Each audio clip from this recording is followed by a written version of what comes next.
Hi, everyone. Thanks for joining me today. Well, it's easy for us to become distracted these days with the internet and social media constantly vying for our attention. Even programming that is faith based can become a diversion if it keeps us from pursuing the Lord and His purposes for our lives. We watch this ministry or listen to that prophet, but don't seek Him for ourselves. Recently, the Lord highlighted this verse from Matthew 11:12. I'm reading from the Passion Translation, which says, "From the moment John stepped onto the scene until now, the realm of heaven's kingdom is bursting forth, and passionate people have taken hold of its power." I saw believers struggling against their flesh, having the desire to pursue the Lord, but lacking the motivation to actually press into His presence. And then I heard this. When the miner discovers where the bounty lies, does he not then seek after it in earnest, putting all of his efforts and resources into claiming its riches? Then should not this same passion be applied by those in pursuit of my kingdom, where every internal objection, the attitudes and appetites of the flesh which stand in the way of its apprehension, are vigorously subdued?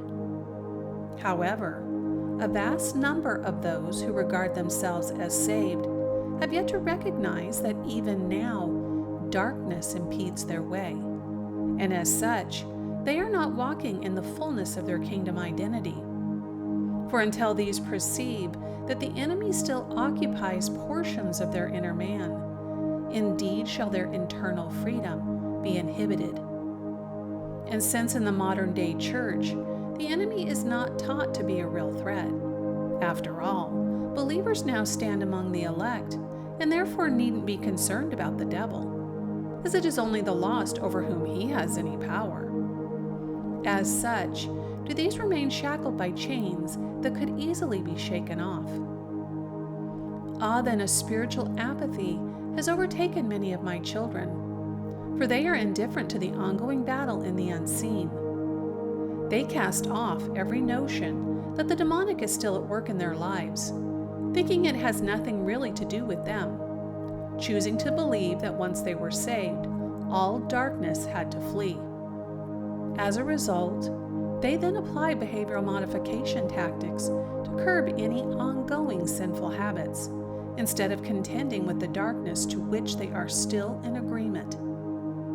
Thus have these settled for a lesser walk than that which has been afforded them through my Son, as they give little credence to the idea that His same power and authority also belongs to them. It is the adherence to this notion that allows the enemy to still dwell in their midst, for they have yet to force him out and take back that spiritual ground which rightfully belongs to them. Because it is true that the spiritual ears of most believers today are more attuned to the enemy's voice than my own, they readily adhere to his subtle suggestions, those designed to divert their attention onto earthly distractions, thereby acting as deterrents to a more ardent pursuit of my presence. These complacent children have chosen the easier route, which is to give in to temptation rather than actually making a stand against it.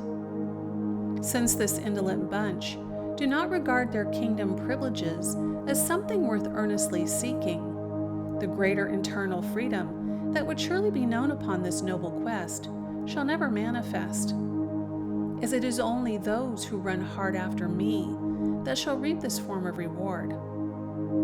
In earnest then, beloved, in earnest pursue me.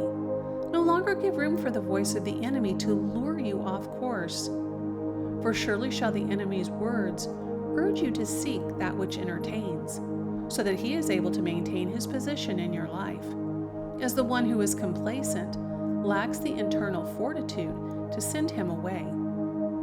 Let not these words fall upon deaf ears, or think to yourselves, I will press in another day. Today, seek me in earnest. Today make haste, beloved, and do not delay. Thank you again for joining me today.